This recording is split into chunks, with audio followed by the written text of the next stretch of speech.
Want to nail engineering manager interviews at Mang and other top-tier companies? You can with USA's #1 tech interview prep platform. We have 300 plus SMEs and instructors from top-tier tech companies to help you land your dream job. We've helped thousands of engineers make their way into Mang. You could be next. To learn more, register for our free webinar.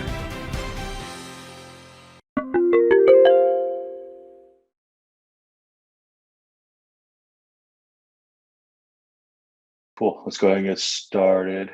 It looks like we have a DP interview for today. Is that correct? Yeah, that's right. Before we start, I had a general quick question for you, if you don't mind. So I was looking at doing an interview where I don't pick the area. So I don't know what problems to expect. So I was wondering if I could schedule a mock where, it's just a random problem across all of these specializations. The topic you're looking for is data structures / algorithms for a general interview. Yeah. So we have two options here. I could interview you for a data structures and algorithms based question, or I can interview you with a DP related question for today, if that's what you want. I haven't done a DP related one, but then are you saying I could just schedule an interview and then just request for a data structures and algorithms question in general the next time I do this? Okay. And what role is this for? It's for software SDE3, so L6 position. L6, gotcha. So yeah, I have one of those coming up. I'm the least confident in the coding round right now, so just trying to get as many mocks in as I can. Okay, so here's what we'll do. I'm going to ask you a bunch of questions and related to DP until we reach about 5:50 Pacific time. We're going to spend the next 10 minutes after that doing a quick debrief. Does that sound good? Yeah, sounds good. Thanks. All right, cool. Why don't you go ahead and hop onto the code editor. I see that you're already here. Can you go ahead and share your screen of the code editor, the Zoom window? All right, can you see my screen with the editor out here? Yep, I can see it. Okay.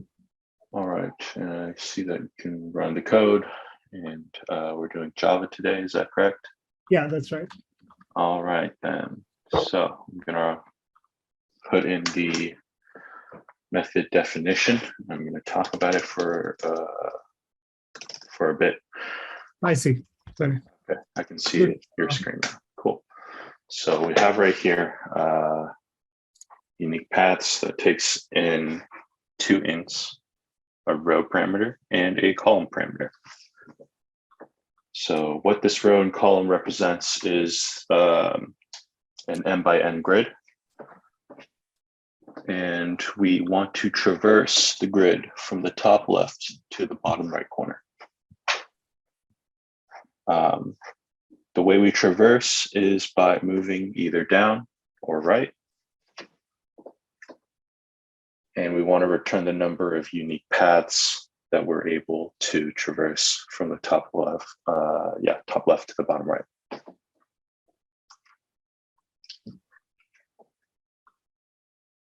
Okay. Can I get started? Yep. Let me know if you have any questions. Or if you need a refresher on the question. So let me just play it back. So what we're saying is we have a grid, m by n grid, given by the number of rows and columns. And we want to traverse this grid and find the unique paths. Sorry, to where again? From the top left of the grid to the bottom right corner of the grid. Got it. So top right to the top left to the bottom right. And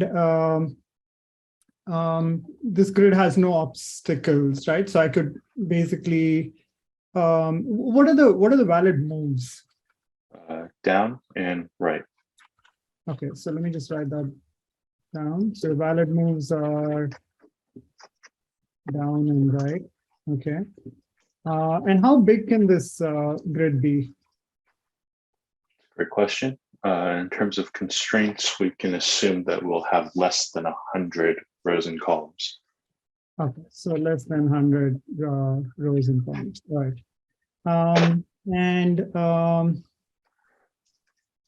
Yeah, so can I use additional space?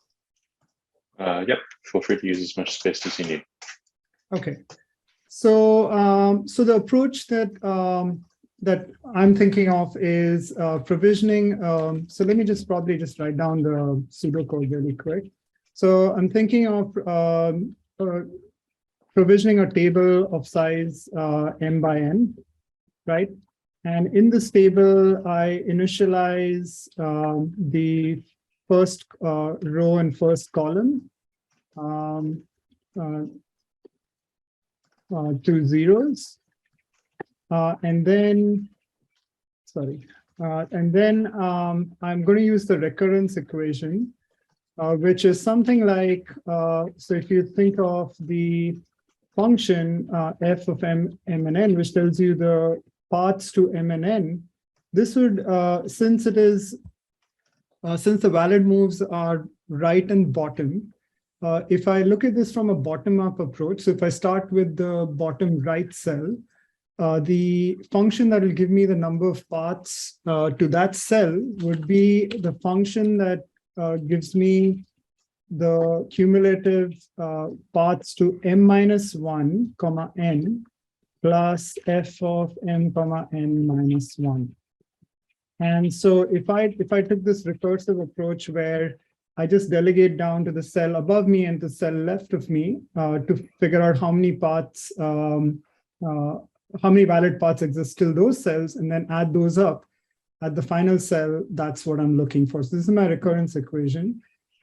So yeah, so if I could set up a table of m and n and start with zeros as the first row and column, and then add and then recurse through the rows and columns, and then add up all the way till the last cell. The last cell would give me the number of paths. That's what I'm thinking. What index is your last cell? So if I'm setting up a table of m plus 1 into n plus 1, then the index will be m, comma n. Okay, cool. And for your first value, how would you get f of n, comma n? Where would you start your indexing from? 0, comma 0. Sorry, could you say that again? Sorry. So if you start from 0, comma 0, then this would be 0 minus 1, 0, and 0, 0 minus 1. So negative 1, 0. Sorry. Negative 1. No, I'm sorry. These will start at 1, comma 1. So the first row and the first column are my base conditions, right? So I'll be initializing those to ones, right? So then I can basically traverse from 1, comma 1 and go row by row, right? Using this recurrence equation. So if I start with 1, comma 1, this will give me the value in the previous columns plus 1, right? So that's how I will iterate through it. Okay. So note right here is that if you start indexing from 1, comma 1, since you initialize your first row and your first column to be all zeros, getting these values would for 1, comma 1 would be 0 plus 0. So you need to, yes, exactly, use 1. Sorry about that. All right, cool. This is, I'm convinced. Let's go ahead and get some coding. Okay, so what I'm going to do is I'm going to just set up my table to be new integer flow plus 1 and column plus 1. And then I'm basically going to go through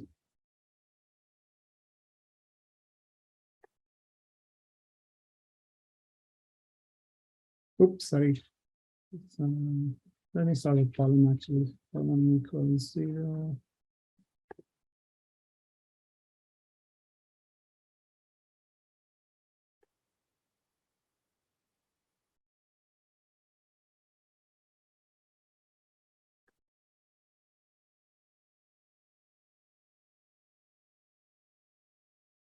Okay, so what I'm going to do now in my table is I'm going to go table of the first row, right? And I'm going to initialize each column in the first row to 1. And similarly for the rows, I'm going to start with row 0. And I'm going to go until, and I'm doing less than equal to because I'm doing m plus 1 here. So row, so r plus plus. So we'll be able to get table of r 0. So first column in this table, I'm going to set these to 1.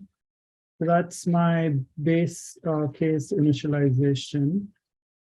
Oops, sorry, I didn't mean to indent these.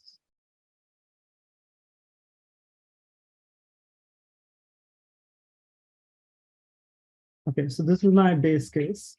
Now, so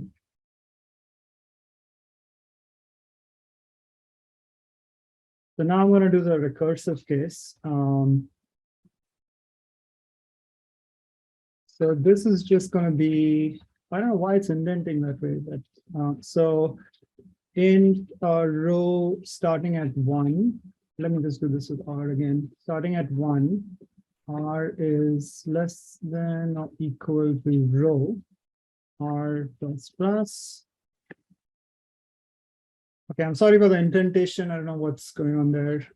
Shouldn't functionally matter. So for in C equals 1, C is less than or equal to column C plus plus. Okay, so I'm essentially just now looping through the table in these indices. I'm starting at 1, 1. So what I would do now is in my table for row, comma, column, right? So I'm just trying to get this recurrence equation implemented now. So for my row, comma, column, I'm going to basically look at my table of row minus 1 and column plus the table of row and column minus 1, essentially. And if I have gotten this right, then the value I should have would be sitting in table of, let's see, so in table of row and column, I should have my cumulative parts. I believe this should be it. Yeah, I believe this should be it.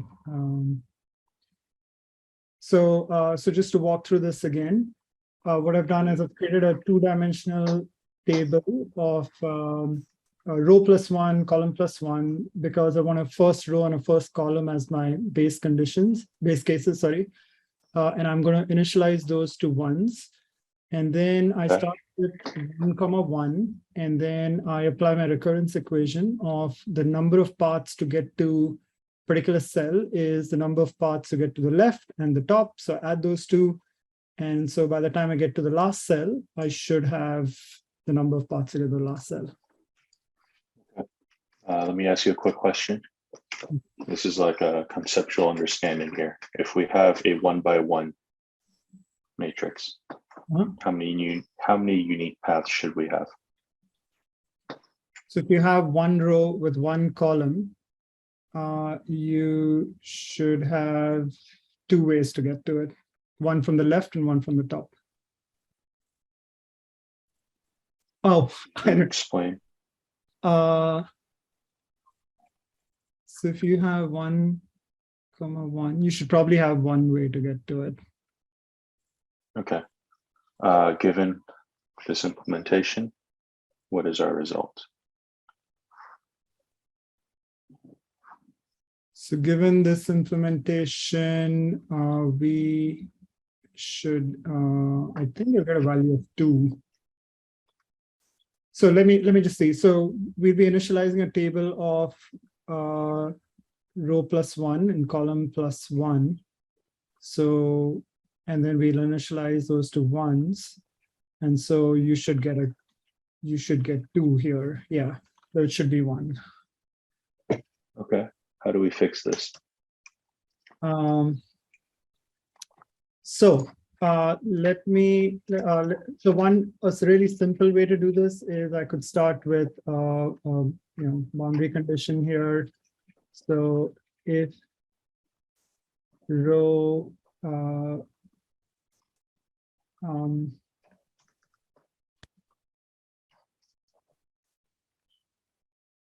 one,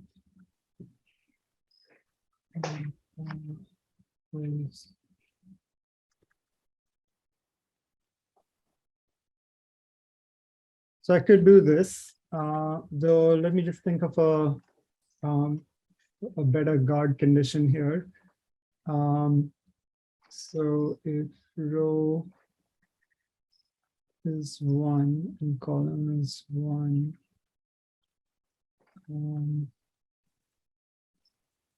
could do that, but I also need a condition around if row and column are zeros.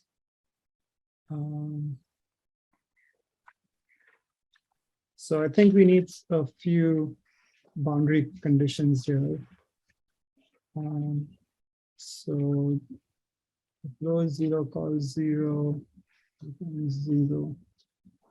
So I'm just wondering if there's a better way to do this. So I could check if row is equal to column, and it's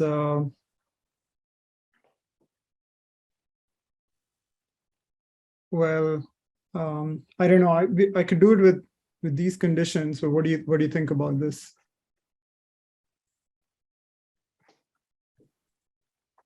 That works. Yeah. What's your time complexity? So the time complexity is, so we're going through a table, right? So so let's talk about the time complexity here. So we're going through all of the columns, we're going through all of the rows. So this would be m by n in the base condition. And if you look at the recursive condition, we're doing the same thing. We're looping over the rows and then by columns. So this is another m by n. So I would say the time complexity here is m by n. Okay. And for space? So is the space complexity. Yeah. Yeah. Cool. Right. Any additional test cases you want to provide? So let's see. So we could have rows and columns as zeros. I'm wondering. Oh, sorry, I forgot to ask you a question. Would you have negative values? As our M and N? Yeah. So can I have negative values in row and column? No. Oh, okay. So Value will at least be 1. I'm sorry. Could you repeat that? I didn't get Value that. will be at least 1. Value will be at least 1. Okay. So then these could be zeros, or we have this edge condition of 1 and 1. I think that pretty much covers it. So if your value will be at least 1, do we still need to check on line 17? Oh, the value will be at least 1. I see. Okay, then we probably don't need that. Yeah. Yeah. Okay. Let me just write that down just to be clear. So these are, value will be at least 1. Right, so these are our, what would you call these, constraints? Yeah, these will probably, okay, cool. Yeah. Cool. And just for the future, to initialize a array in Java, it's going to be in the front like this. Oh, sorry. I'm so sorry. I'm so sorry. That's a typo. That's probably what was causing the indentation issues. I see. I'm so sorry about that. Yeah. I didn't All good. Let's move on to the next problem. I'm comfortable with this one. Okay. So remember you asking if there were going to be obstacles in our path, to which we said no. Now I want to introduce obstacles. And the way I want to introduce this is by, instead of providing you a two int parameters, I'm going to provide you with a 2D grid. So unique path with obstacles. Feel free to change the name if you don't like it. And it's going to be our grid. So what is our grid composed of? Will be composed of zeros and ones, where 0 indicates that the cell is traversable. 1 indicates an obstacle at that cell. Okay, so I'm just going to write it. So grid cells contain 0 for no obstacles, right? And 1 for an obstacle. Is that right? Yeah, that's correct. All right. And then again, I'm assuming the valid moves are still down and right? Yeah, so I think those remain the same. So we don't have to repeat those. Will the value will still be at least 1? Yep, that's correct. Since we're given a grid, we can assume that our yeah. will be Yeah, that makes sense. So and how big can the grid be? Good question. So our grid can same as before. Okay. Be up to 100 for rows and columns. And another thing is that we will only have zeros and ones in our grid. Got it. So there's no need to check for any other value. Got it. All right. So with that, what we can do is, again, I'd probably use a similar approach. I'd use a table. And the only difference will now be we'll have to account for obstacles along the way. So essentially, when we initialize the table, if we hit an obstacle, then we will have to maybe also carry that obstacle forward in the table so that when we're doing a computation of paths, we can take that into account. And the recurrence equation still remains the same. I'm not sure what happened to my recurrence equation. Oh, it's right here. So we're still going for this. I'll just move this up here. We're still going for that recurrence, but we have some additional constraints, right? So essentially what we will do is when we initialize our first row and column in the table, if we found an obstacle in that column or row in the first cell, we will carry that forward to our table, and then we will iterate over the rows and columns of the grid, and then check to see if we hit an obstacle in any of those rows and columns, we will just set the paths to that cell in the table as a 0. So that way, when we try to get to this recurrence equation, we will essentially account for any obstacles. Was that clear or? Yep. What's your time complexity and space complexity? It should still be M and N. It shouldn't really change because we may iterate a fewer columns and rows, but I mean in general it's still M and N. It doesn't change that time complexity. Okay. Any unique boundary constraints that you can find before you start coding? The one boundary constraint here will be if the first cell itself is an obstacle, then there's no point in proceeding because there's no paths. Good. Right? Yeah. Okay. So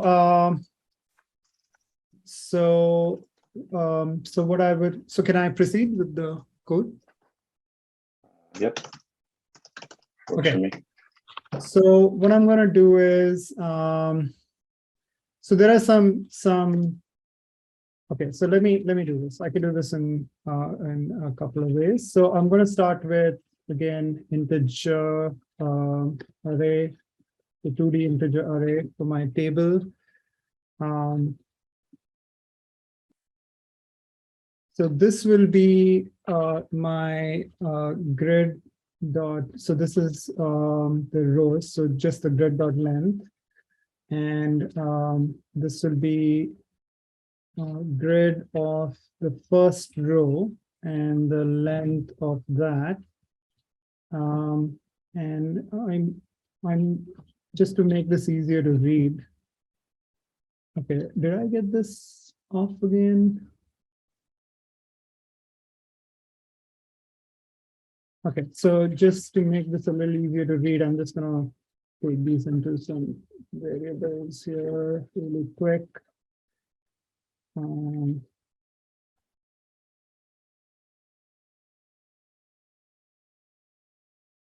So I'm just gonna create two variables called M and N for rows and columns.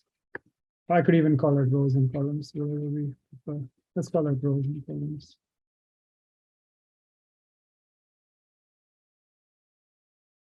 Oh, let me just go in a minute. Okay, so that's my 2D table now. And so what I can do now is I can check. So let's say, so this is my boundary conditions now, right? And basically what we're saying is if in the grid at 0, comma 0, we have a 1. We haven't, so obstacles are 1, right? So if this is a 1, then I think we can. I'm wondering if we should static int. Yeah, I think we can just return a 0 at this point. So is it fair to assume if there is a obstacle in the first cell, there are 0 paths? Is that a fair assumption? Or? Obstacle in the first path is what? If there's an obstacle in the first cell, 0, comma 0, then there are no paths. Is that a fair assumption? That's a fair statement? Yep. Okay. So then I could just do this. And then I could even maybe just do this. So else, what I can probably do is grid of 0, comma 0 is a 0. I may not even need this condition. Let's see. So that's setting up my base case for that first cell having an obstacle in it. And then, so that's my boundary condition. So let's set up our base cases now. So this one's going to be, so let me go through columns first again. So let's go through columns, and let's say the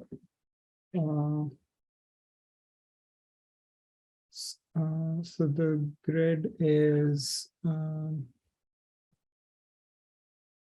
there's a problem here. So my grid should be n+1 and n+1, right? So column is less than or equal to n, and let me just do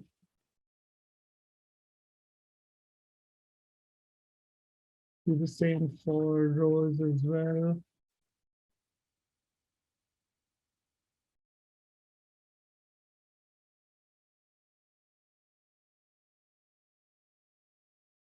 It's n 0 plus. Okay, so that sets up my table. And so what we're gonna do over here is, so now here is where if the grid at this, so let's say row of 0 and column of call actually has a 1 in it, then I'm going to set up my Do I even?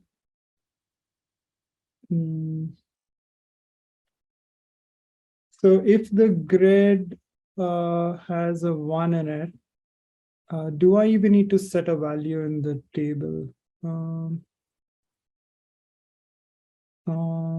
I think I may not even need to set up a value any further from there. So only if it doesn't have an obstacle in it, then I will basically initialize this to a 1.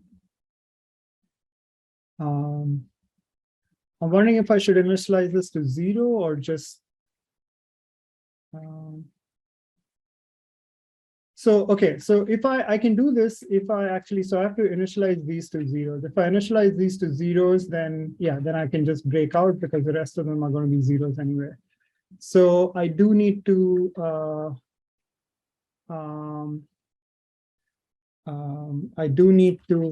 initialize this to 0. Or if I just use an integer array, then I think it takes care of that for me. So I don't need to, I don't need to do this any longer.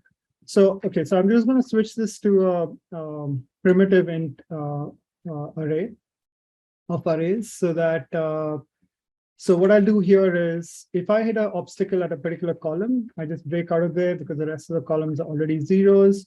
And if not, I set it as a 1.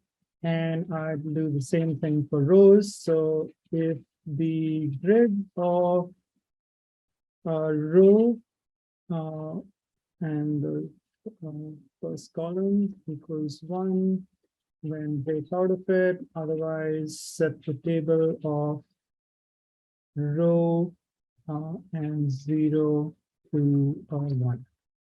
So that initializes my table. So now I've only set, the first time I encounter an obstacle in a row or a column, I just stop initializing it and I break out of that. So now I should have zeros and ones, sorry, ones and zeros in my first row and column. And now I think it's time to take on our recursive case. So here, this is going to be very similar to the previous problem where we are just going through row is less than or equal to m, row plus plus. And for n column equals 0, column is less than or equal to n. Oops, sorry, all plus plus. Okay, so we are going just traversing row and row by row now. And sorry, I'm going to start at index 1 and go up to m and n because we have the additional row and column in the front.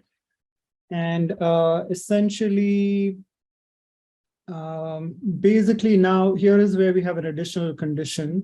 So our basic recurrence equation is, I'm just going to write that first and then add on the condition. So the basic recurrence equation was table of row comma column equals table of row minus 1 and column plus table, oops, sorry, of row and column minus 1. So this was our basic recurrence condition, but now we need to account for if there's an obstacle, right? So that would be if in the grid at this row and this, oops, sorry, this row and this column, there is a 1.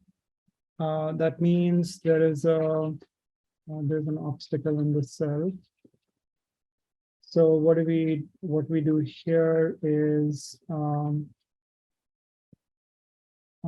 only if not do we do this. So I can put this in an else condition. So what we do here is we just set the table of row comma column to 0 essentially. And so if we do that, then if we hit an obstacle, we just say there are no paths to this cell. And yeah, that should do it. And just like before, if we've made it till the end, the solution will be in row, comma, column, essentially. Yeah. All right. What is your, once again, what's the time complexity and what's the space? I'm so sorry. I just follow with that all the time. So time complexity again is O of mn to n. Again, because if you look at the base cases, we're going through all rows and all columns. You go through recursive, we're just going through all rows and all columns. We may break over here, but I think the complexity still remains in n.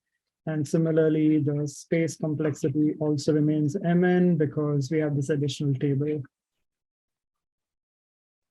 Yeah. Okay, cool. Any other unique boundary constraints that you want to provide? So I may not need this actually because my grid is already. Oh, and this is wrong anyway. Sorry, there's a mistake here. This should have been table of 0, 0. But I don't need this because I've already initialized. So really the only boundary condition is if the starting cell has an obstacle, then you just return 0. I think that covers it. I can't think of any others. Okay. Cool. So I'm comfortable with this. Let's move on to one last problem, and I don't expect there to be any code with this problem here. So just a verbal explanation of what the thought process of what your thought process is fine. Okay. So essentially, we have the same thing. We have a 2D grid, except instead of 0, 1, and 0 and 1, we also have 2. I'm going to go ahead and explain what these values represent. So we have here 0, meaning no obstacle, so we can traverse. 2 means there is an obstacle, which means we cannot have our path there. Sorry, 1 means there is an obstacle, so we can't have our path there. 2 means that we jump that cell. And if we jump that cell, then it means that if we were initially going down, if to get to that cell we went down, then we would go to the row below that cell. And if initially we were going to that cell by traversing right, then we would jump to the column to the right of that cell. So I think that would be an additional condition out here. So let's think about it. So how would this need to be changed? Do you mind if I just update this code? Well, I don't expect there to be any code Okay. necessarily. I just want to hear your thought on how this affects our values, if any. Okay, so what I would do is the first change would be in how we initialize our table. So the table will no longer be able to just break out of here. Just a clarifying question. If you hit an obstacle before you hit a jump, what do you do? Do you just mark that path as not reachable? If we hit an obstacle before we hit jump, then it's not reachable. So let's say the first row has 0, 1, 2. Does that mean at the first second column, there's no further path going right? Because you've hit an obstacle. Is that fair? So if we jump into an obstacle, then that means that we aren't able to, that won't be a valid path. Right.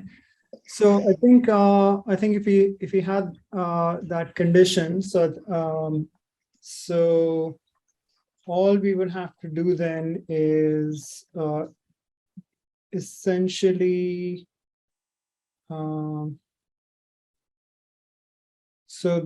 the recurrence equation now will no longer be valid. So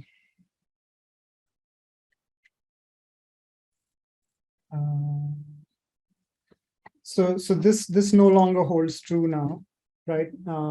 If you're coming bottom up.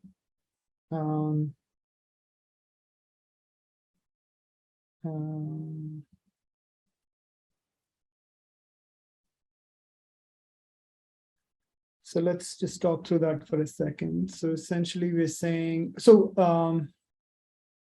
the valid moves are still down and right, but you could make multiple, so this is not valid any longer.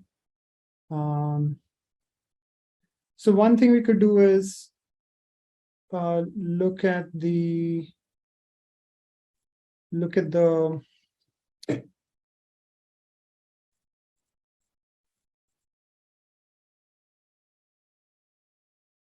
so I'm wondering if we can still go bottom up or if we have to go top down in this case. So in this case, what we may have to do is we may have to. So we may have to, rather than going bottom up, we may have to go top down. So what that means is in this iteration over here, we may have to look at the value in the grid, and if it is a 0, then we set the table of row +1.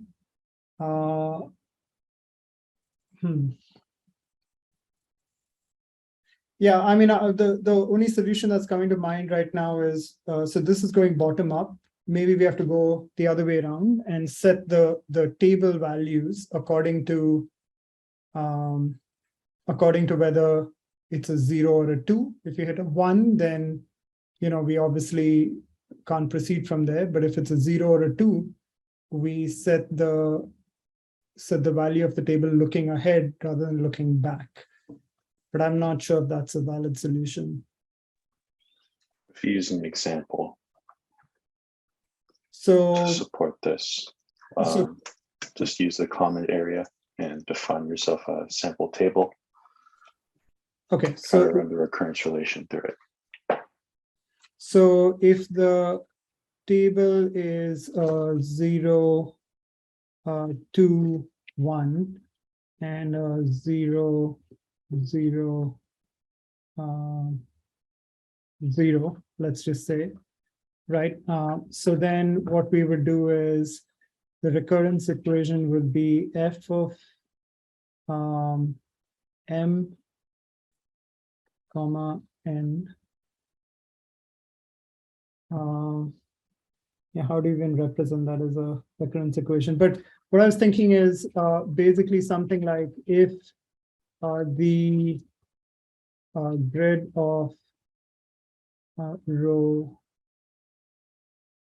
column equals 0, then the table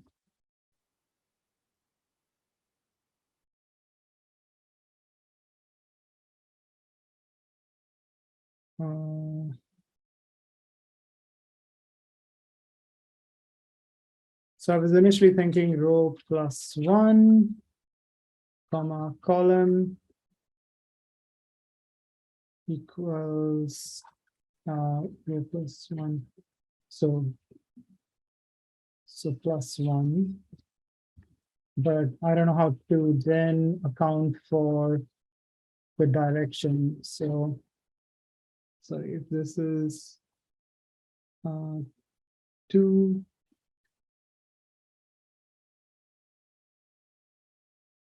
if this is 2, then row +2 plus comma equals 1. And obviously we'll have to look for dimensions, but I don't know how to take the direction into account. So this is probably, sorry, I'm probably off with this. So let me just rethink this for a second. So if we've hit an obstacle, then we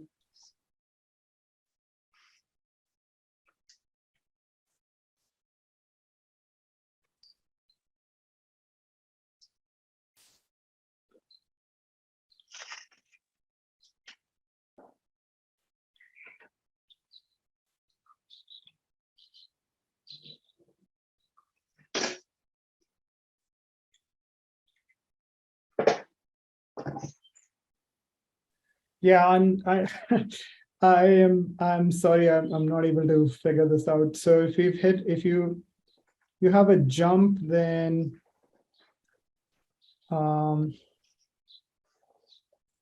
That's fine. sorry, No, that's fine. A couple things I want to consider here are some special edge cases. So in this case, since we have a 2 here, if we start at this square and we move right, then we would jump into an obstacle, which means that this is no more different than having a 1, right? Okay, got it. Yeah. But then let's say we had something, we swap this 2 and this 0. And this is an interesting case we have right here. We start at this square and we move down to this square, which is a 2. So if we hop from this square down to this square, we would end up jumping out of our grid. So this wouldn't be considered a valid path. So this would also be no more different than having a 1. Got it. But However, yeah. I'm going to move this back here. If we were to go from this square to this square, then we would be able to jump across this one to this last bottom right corner. So then this could be no different than having a 0. So now we have a little bit of complexity here. I wanted us to address these sort of things before we dove into a recurrence relation, or if this could even be expressed using dynamic programming. So one way to do that then is, if we just use that logic, could we say if we've hit 2 and could we modify the grid? You can. So depending on the boundary, the dimensions of the grid, if we know that, so you're going from left to right, and you know that there is an additional column. So we could probably change that grid value back to a 0. How'd you know when to change to a 0 or a 1? Because in this case, this 2 on the border can support both a 0 and a 1, depending on which way you're coming from. If you come from this side, then it's a 1. If you come from this side, then it counts as a 0. I think that's what I was tripping over. Like, how do you know the direction? Because you're going, so that's thinking you're going bottom up, right? So basically, bottom up is you're going from the last cell, you're looking at the 2 cells above you, but now we have this interesting condition where that may not hold true. So that's what I'm saying. If you are to determine these paths based on the value, then maybe we can't go bottom up. Maybe we need to go top down and look at the value in each cell. But then how do you determine the direction? Because that's not clear. And I think that's where it tripped me up. Right. So DP might not be applicable in this case. We would need to sort of have to look back at our brute force, check our future values, and depending on our future values, set our values there. Right. So we're already at 53. Let's spend the next 7 minutes doing a debrief. Before I start with that, did you have any questions or comments or concerns about these 3 problems? The only question I had, and I'm very curious about the debrief, I'll keep this really short. Are these the sorts of problems that they ask and that I should expect? So the reason I ask is I've done a lot of my prep based on the IK material.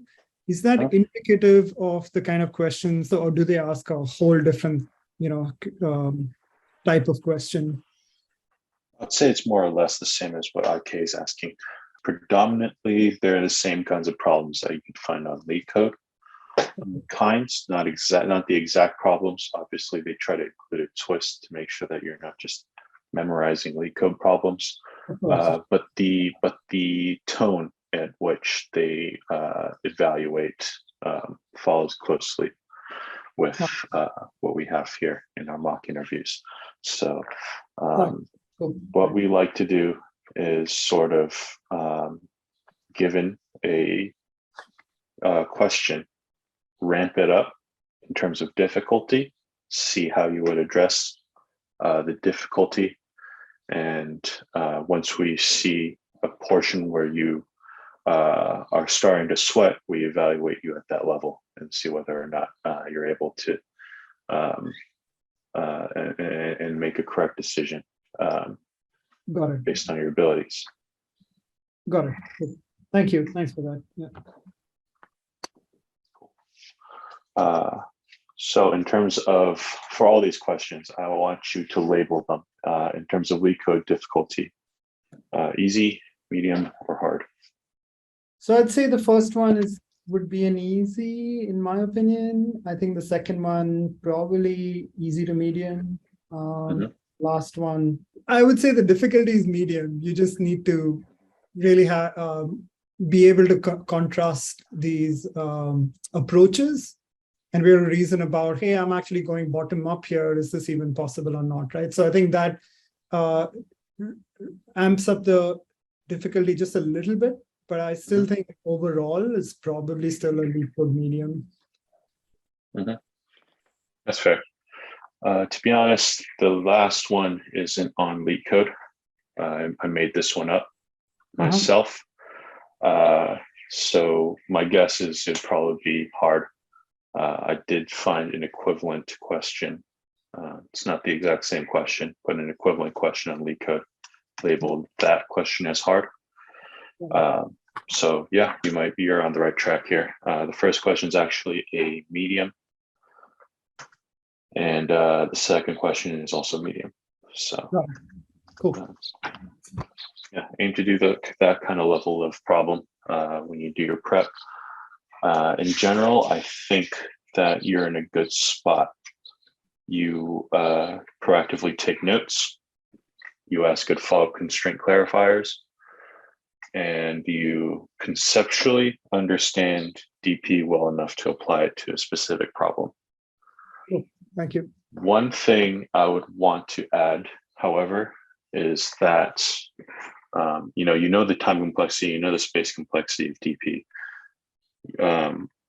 Add some context on why you're doing it this way, because in terms of like the readability, right? DP is kind of poo-poo compared to the brute force solution.